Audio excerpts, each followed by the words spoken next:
Hello friends, मैं संदीप और आप देख रहे हैं एसपीजी गांव से शहर तक। आइए हम दिखाते हैं आज की सबसे बड़ी खबरें।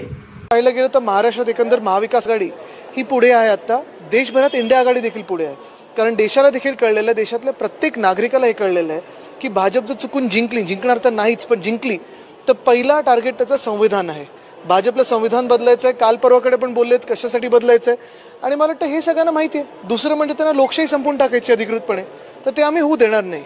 खरं तर या ठिकाणी महाविकास आघाडीकडून शाहू छत्रपती निवडणुकीच्या रिंगणात आहेत, आणि अशा परिस्थितीमध्ये स्वतः नरेंद्र मोदी त्यांच्या विरोधातील उमेदवारासाठी मला वाटतं एक आपण पाहिलं असेल, स्वतः म्हणजे महाराजांच्या विरुद्ध प्रचार इथे करणं, किंवा एकंदर आपण पाहिलं असेल भाजपचा महाराष्ट्र द्वेष हा एकंदर देशासमोर आलेला आहे।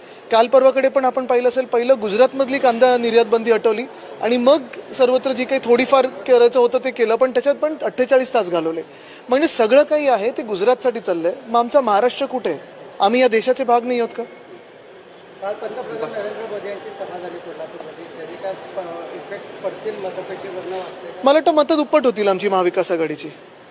खरं तर आम्ही बाळासाहेबांचे विचार घेऊन पुढे चाललो, विचारांचे वारसदार आहोत असं एकनाथ शिंदे सांगतात।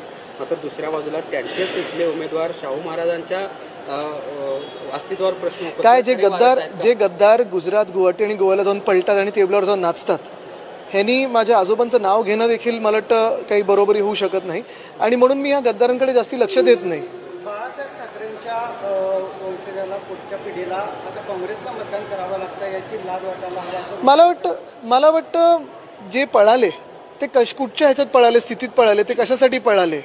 जॉईन और जेल पॉलिसीमध्ये रडून ज्यांनी रडगाणं गायलं आणि पळाले स्वतःला वाचवायला, त्यांनी वंदनीय हिंदवी सम्राट बाळासाहेब ठाकरेंचं नाव देखील घेण्याचे ते लायकीचे नाही आहेत, कारण जे डरपोक असतात ते त्यांचं नाव घेऊ शकत नाहीत।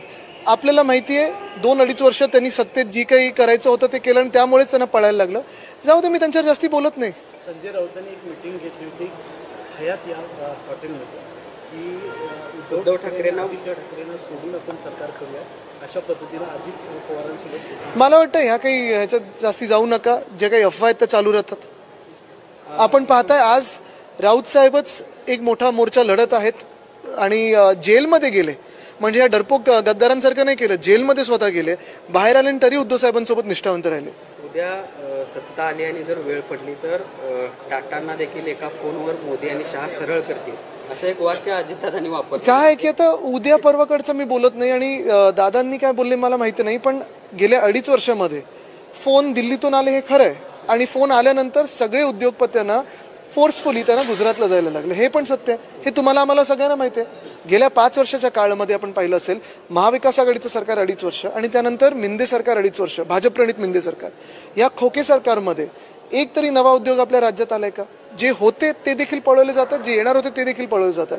आज आपण पाहतोय शेतकरी त्रस्त आहेत, महिलांवर अत्याचार वाढत चाललेले आहेत, पण कुठेही हे सरकार आहे असं वाटत नाहीये। नुसतं देणं घेणं, वाटाघाटी, खोके ह्याच्यातच व्यस्त आहे। मुख्यमंत्र्यांना या कोल्हापूरमध्ये आता हेच तुम्ही मला वाटतं भाषण म्हणून दाखवाल नाही, या असं वाटतंय, पण ह्या ज्या वेळी ते कोल्हापूरमध्ये अलीकडे येत आहेत त्यावेळी एक वाक्य वापरतात किंवा एक उदाहरण सांगतात की 26 जुलैच्या पुराच्या काळामध्ये बाळासाहेबांना मातोश्रीवर ठेवून। बघा, खोटाड्यांकडे लक्ष देऊ नका। दुसरी गोष्ट म्हणजे पहिली ही मला माहिती पाहिजे, एक काही कोणतरी गद्दार गँगमधलाच माणूस होता, आमच्यातून तिथे फुटून गेल्यानंतर एका व्यक्तीच्या घरात घुसून त्यांनी महिलेवर हात उचलला होता, आई वडिलांवर हात उचलला होता, व्हिडिओ देखील आला होता, आपण देखील चालवलं होतं। तो निर्लज्ज माणूस अजूनही बाहेर फिरतोय का? हे घटना बाहेर मुख्यमंत्र्यांची हिंमत आहे का लाथ मारून यांना गेट आउट सांगण्याची? नाही आहे। असे सगळे घाणेरडी लोक घेऊन फिरतात।